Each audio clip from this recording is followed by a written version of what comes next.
Welcome to the Stephen Mansfield Podcast.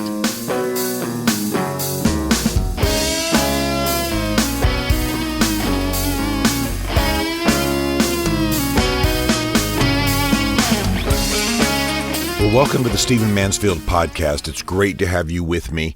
Let me just warn you that we've got some noise from major construction around our studios in Nashville, Tennessee. So you may hear some background noise. It does not bother us. We trust it will not bother you. Let's talk about one of the most momentous events of our recent history.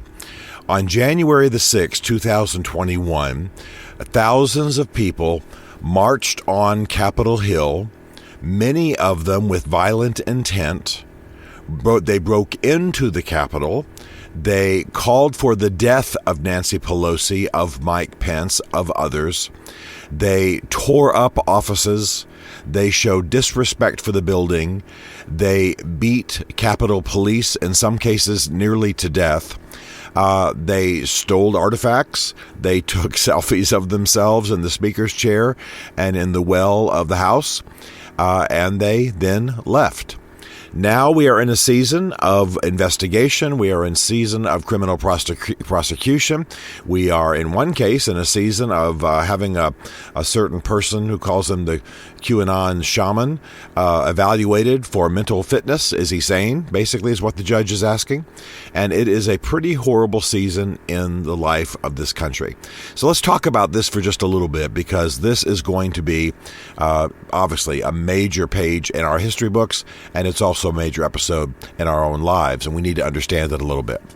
I want to start by saying I fully understand that many people who went to the Hill on January 6th were of good intent. They thought the election had been stolen. They believed what Donald Trump said. They believed that Joe Biden and his Democratic machine had stolen that election. Or they didn't believe it, but they went to the Hill to pray. Now, this is absolutely true. I can name groups of nuns that went up there and hit their knees and spent hours just praying for the country. I can name evangelicals who went up there to do the same thing. Not everybody went up there with the same intent. In fact, it's quite likely, it's probably better to say, that we had a number of events going on at the same time. We had prayer events. We had patriotic blow shofars, call the nation back to godliness kinds of events. We had a number of things happening. But there is absolutely no question that we had people, paramilitary folks of violent intent, storm the Hill that day. I live in D.C. I was nearby. I watched these people come and go from the airports. I watched them on the streets. I even watched them in restaurants because I was around. It's my community. And I have to tell you, they were angry. They were violent. They were threatening. They were in a revolutionary mode. They were rude. Not that that's the most important thing on that list, but they were. They misbehaved on airplanes. They mistreated airport staff. They intimidated other passengers. They had come to take their country back. Now, for those who went to pray, for those who went to say, Mr. Biden, you stole the election. Okay, I don't agree with them. I don't believe the election was stolen. I think they were played. But at least they went for peaceful reasons. At least they went for redress of grievances, which is allowed constitutionally to an American citizen. At least they went to pray and to stand symbolically for calling their country back. I get that. What happened then, of course, was something horribly violent. People died. They died on both sides. People were beaten and beaten horribly. Capitol Police have told me and told the press it was absolutely, quote, medieval. It was hand-to-hand vicious. If they could have stabbed you with the standard of a flag that they pulled off the wall, they would have done it. It was violent. It was intended to be violent. People chanted, "Hang Mike Pence." And by the way, there was a functioning gallows in the front yard of the Capitol. Hang Mike Pence. Hang Nancy Pelosi. Okay, now I got to tell you, this should bother any serious American patriot. So I'm disturbed by this event, and largely because it means that some people invaded my country. Some people went up there to protest and make their voices heard and try to strengthen my country, but some people invaded their country. If they couldn't get what they wanted to, they were going to tear down what was. and they tried to invade my country. Okay, I can lay that aside for a moment to stick with the analysis here. Now, these months later, there has been, and you've been watching this, a movement, an intention, a hope on Capitol Hill of forming a January 6th commission. This commission would investigate. This commission presumably would issue criminal charges. This commission would, of course, change issues of security and defense around the Capitol. Now, this call for a commission creates a classic D.C. crisis where no one's going to look that good, certainly not the Republicans. Okay? Let me tell you why. Because when the proposal for a commission, for a January 6th commission, was aired, Republicans immediately opposed it. Now, this was the Democrats, frankly, forcing them to have to make this case to oppose publicly. In other words, the Democrats outed the Republicans. Because, of course, you have to investigate January 6th. Of course, you have to issue criminal proclamations. This was an insurrection. This was a rebellion. People were killed. More people would have been killed.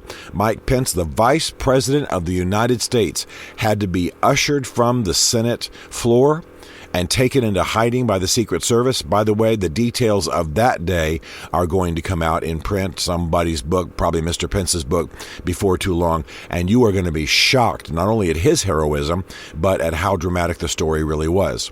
So, of course, there has to be an investigation. The problem is that there's stuff known always behind the scenes in D.C. that is not known out on Main Street.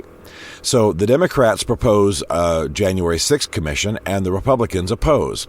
Therefore, it can be said that the Republicans don't want to surface the real sources, real causes of the January 6th uprising.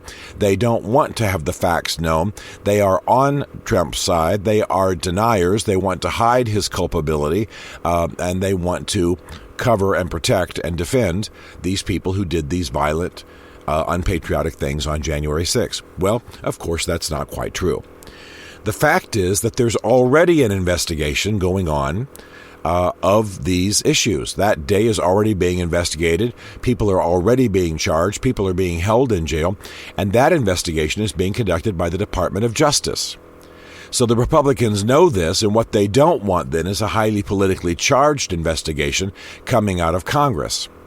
See, this is the kind of information that often isn't aired in the news, and so it just sounds like, hey, the Democrats want to investigate and bring the truth to light, and the Republicans want to cover everything over. Not true. The Republicans are being outed, they're being forced out, and they're not handling it well. So, Congressman McCarthy from California, who is the House Minority Leader, he is the main spokesman for the Republicans in the House, and he has been opposed to a commission because he knows there's already a Department of Justice investigation going on. Charges are already being issued. Trials dates are already set. People are already being evaluated for mental competence and on a large scale.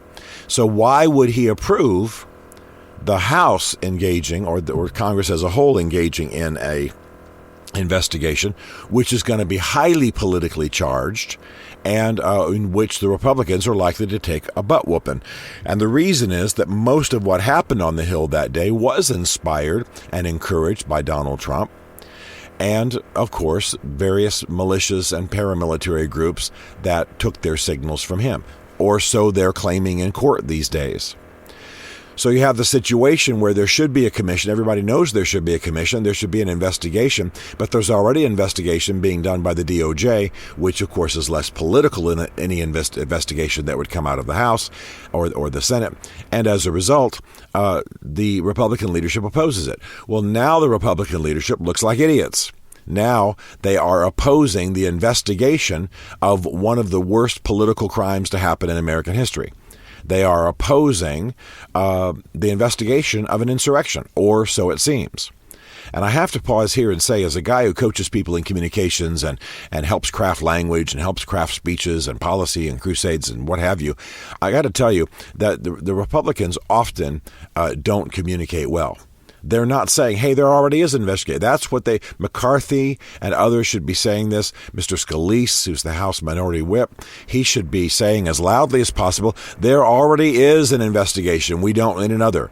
There already is a bipartisan investigation. We don't need another. That's what should be said. Instead, they said, we don't want one. It's not necessary. We don't want one. What does that sound like? Sounds like they're covering up. Sounds like they don't want the facts to be outed. Sounds like they're doing Trump's bidding yet again. So that becomes the problem. Well, the reality is, of course, that there's going to be a commission. And now, because the Republicans wouldn't be part of the process, there's going to be a commission largely staffed, largely chaired by Democrats, who, as we can well imagine, are gunning for Donald Trump, are gunning for Republicans, are on the hunt for anything any Republican or even conservative-leaning Secret Service or Capitol Police member did on that day to encourage that insurrection. So this is the classic Washington, D.C. conundrum. Somebody proposes something that looks noble. It actually has a number of motives, some of which are not very noble. The opposition, in an unwise and too broad a way, opposes, no, we don't need it. And as a result, it happens anyway, and it happens in a more bigoted, a more partisan way than it was going to happen otherwise. So now we're going to have a January 6th commission. And we're going to have a long, drawn-out investigation. We're going to have leaks. We're going to have press reports. This is going to go on for months. It's going to take us even longer to get past it. Republicans are going to look bad.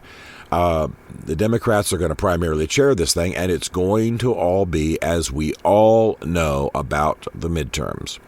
If you can hang Donald Trump around the necks of the Republicans, which, by the way, they're doing themselves left and right, if you can make it sound like they are unindicted co-conspirators, the Republicans are unindicted co-conspirators of the January 6th debacle, insurrection, then you can hang this around them for years, around their necks for years. The fact is, of course, they had nothing to do with it. Trump incited some stuff. The great heroes of that day were Republicans for the most part. And they should join hands. They should stand together and work these things out and back the DOJ. And what they should have is a commission on Capitol Hill safety. That's what should be bipartisan. That's what McCarthy and Scalise can encourage. That's what could be productive. Because I have to tell you, the security on that day was atrocious. It was atrocious. And that's what's got to be investigated. And if any member of the Capitol Police, if any member of the Secret Service, if any member of the military communicated with any of these insurrectionists previously, gave them aid, opened doors, passed maps around, did anything like that, then obviously there need to be charges. The issue, though, is how the Washington game is played. We're not well served. What would serve us well would be a commission, an aggressive commission on Capitol Hill security, and let the Department of Justice investigate the criminal issues of January 6th. But that's not how it's going to go.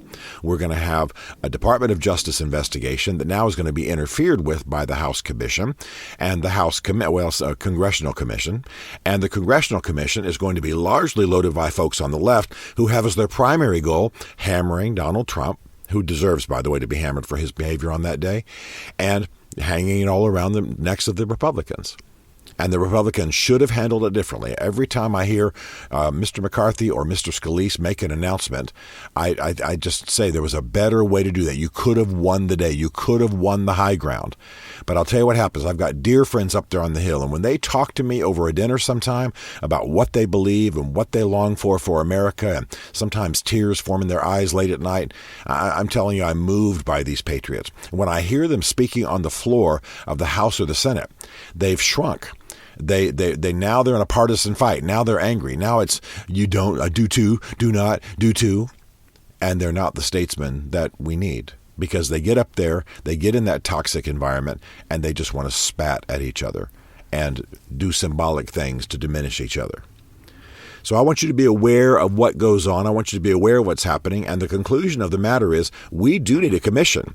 It just doesn't need to be a commission that is investigating what the DOJ is investigating of January 6th. We need a commission that dramatically upgrades Capitol Hill and perhaps Washington, D.C. security.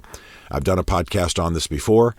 the overlapping authorities and jurisdictions of D.C. security forces is a mess, and it did not serve us well on January 6th. So we can build better days. We can build better security. We can deal with the criminal element on January 6th. But we can't do it if we're fighting each other, if we get in the DOJ's way, and if we have these narrow partisan commissions that are all about the next election. Let's hope for a better day.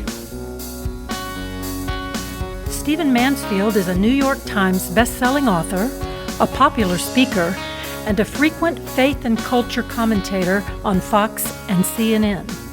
His groundbreaking books on faith and society include The Faith of George W. Bush, The Search for God in Guinness, Mansfield's Book of Manly Men, and Lincoln's Battle with God.